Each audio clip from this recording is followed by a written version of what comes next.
The Apple TV has always been one of Apple's more interesting products for schools and businesses. In 2010, the second-generation model shrunk the size, compared to the original one, and added a new feature called AirPlay. AirPlay was the spiritual successor to AirTunes, which allowed you to send audio wirelessly to your speakers.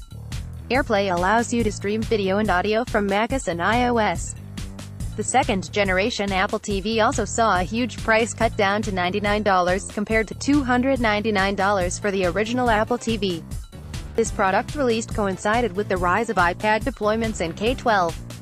Schools could hand all of their students iPads and then add on an Apple TV in the classroom to be plugged into a TV or projector.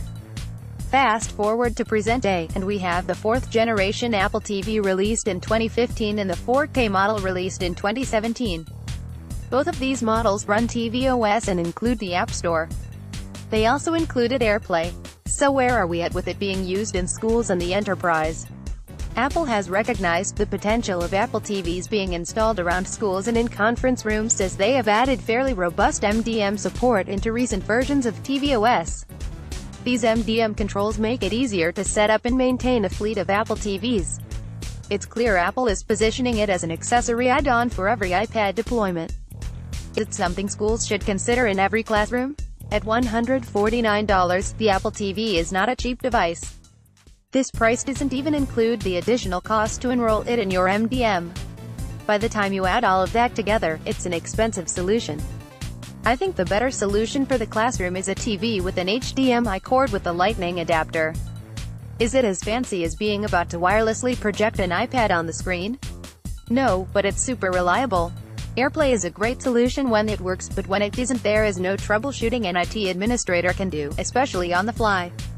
I'm not knocking AirPlay alone here, as I think most of the wireless display technology I've used isn't worth the cost or the hassle. If you are thinking about a school with 30 classrooms, are you ready to support 30 Apple TVs and all that goes along with it?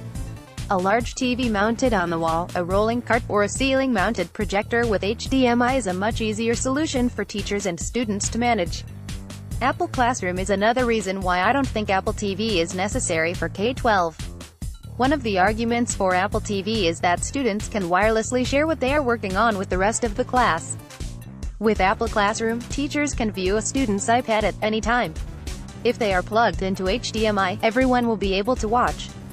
This solution is also much faster, as the teacher can quickly move between students versus students connecting and disconnecting manually to AirPlay. One thing that is on the horizon that I haven't discussed is AirPlay 2. While it looks to be an exciting technology for the home, I don't think it adds much to school's technology stack. Looking ahead, if Apple released an AirPlay receiver-type device for around $49 that was aimed at K-12 and business conference rooms, I might be interested. The AirPlay experience is going to have to be as fast and reliable as plugging in a cord, though. Until then, I have a hard time putting one in every classroom.